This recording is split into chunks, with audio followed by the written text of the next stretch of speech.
Bienvenue dans cette exploration des sources qu'on a pu consulter sur le courtier Forex Exness.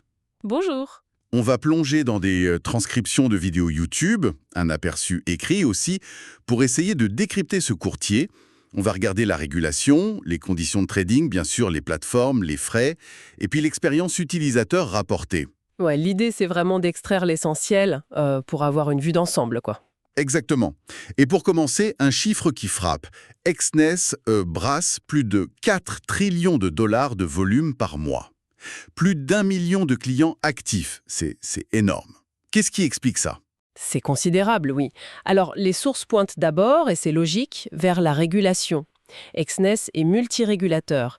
FCA au Royaume-Uni, SICSEC à Chypre, et puis plusieurs autres en Afrique, aux Caraïbes. D'accord, un peu partout.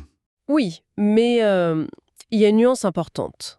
Hors Europe et Royaume-Uni, les clients sont souvent rattachés à des entités qui sont, disons, offshore, régulateurs de tiers 2 ou 3. Ce qui veut dire?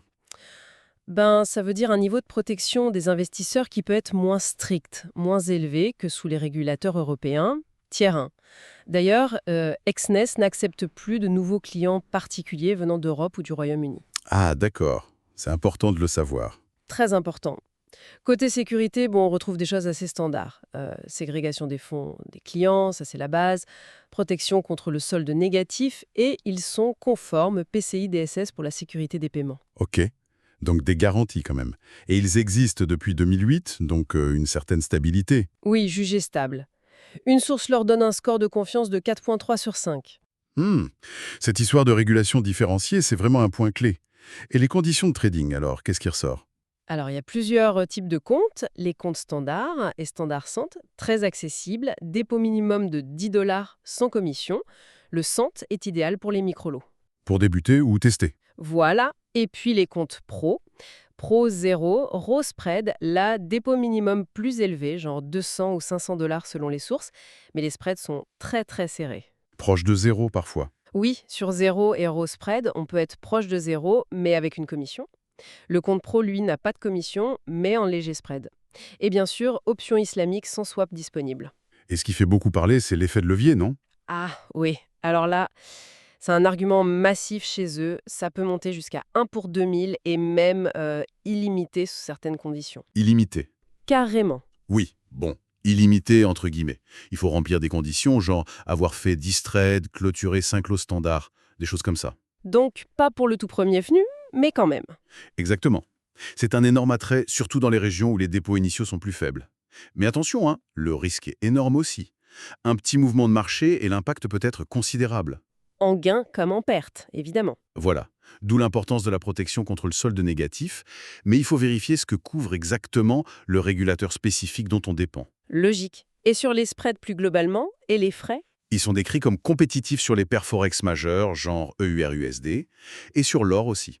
Parfois même moitié moins que la moyenne du secteur, selon une source. Ah oui, quand même. Par contre, sur les paires croisées, les indices, les actions, les cryptos, là, les spreads peuvent être plus élevés sur les comptes standards. C'est pour ça qu'il y a les comptes RAW ou zéro pour ceux qui veulent des spreads minimaux, quitte à payer une commission. Ok. Et pas de frais d'inactivité, ça c'est bien.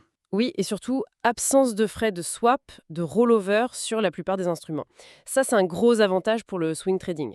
L'exécution aussi est décrite comme très très rapide, quelques millisecondes. Et pour utiliser tout ça, quelle plateforme on a? Alors, le choix classique, MetaTrader 4 et MetaTrader 5, toujours populaires, robustes, bien pour le trading algorithmique. Les incontournables. C'est ça. Et Exness ajoute ses propres outils, Exness Terminal, une plateforme web apparemment simple, avec les graphiques TradingView intégrés, ça c'est pas mal, et l'application mobile Exness Trade. Les retours semblent bons sur les outils graphiques, la personnalisation. Oui, plus de 100 indicateurs, trading en un clic, et puis des outils annexes, calendrier économique, calculateur, VPS gratuit sous condition, et même du social trading pour copier des stratégies. Et en termes d'actifs à trader? Alors là, leur point fort, c'est vraiment le Forex. 96 paires, c'est bien au-dessus de la moyenne. Après, on trouve des CFD sur matières premières, indices, quelques actions, une sélection limitée aux grands noms selon une source, et une petite dizaine de crypto-monnaies. Ok, donc très Forex centré. Ce qui revient très souvent dans les retours utilisateurs, c'est l'expérience des dépôts et surtout des retraits. Ah oui, Ça, c'est le point fort mis en avant partout, qualifié d'instantané. Instantané. Vraiment. Exness annonce 95% traités en moins d'une minute.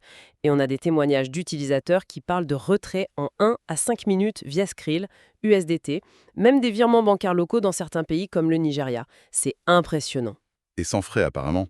Ouais. Généralement sans frais de dépôt ou de retrait de la part d'Exness. Après, il peut y avoir des frais côté banque ou prestataire de paiement, mais c'est autre chose. Il supporte aussi les cryptos pour les dépôts-retraits, BTC, USDT, USDC. C'est un argument massu, ça, la rapidité des retraits. Et le support client? Disponible 24/7, par chat, email, téléphone. Très multilingue, avec un bon support dans les langues locales des régions clés. Inde, Thaïlande, Vietnam.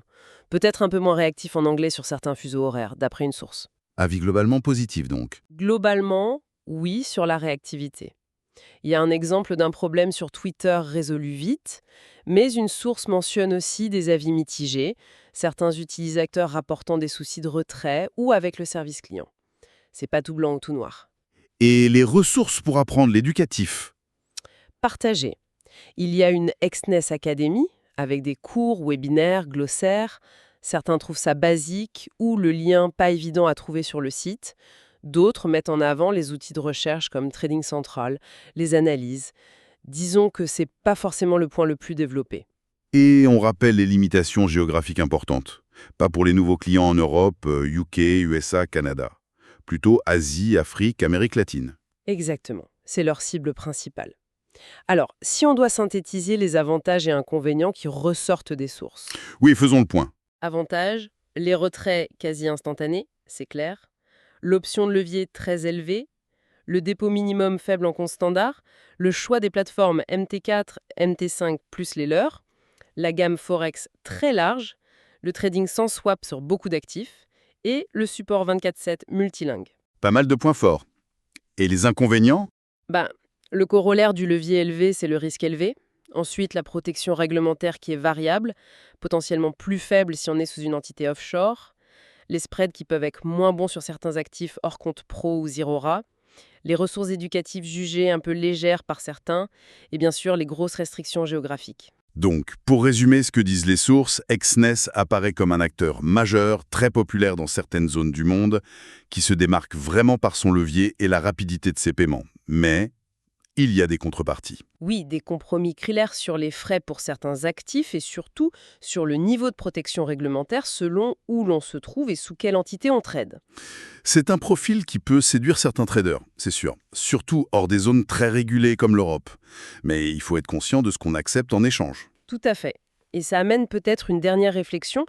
Le modèle Exness qui cartonne avec ce fort levier, dans des régions où la réglementation est parfois plus souple, comment est-ce qu'il pourrait évoluer? C'est-à-dire?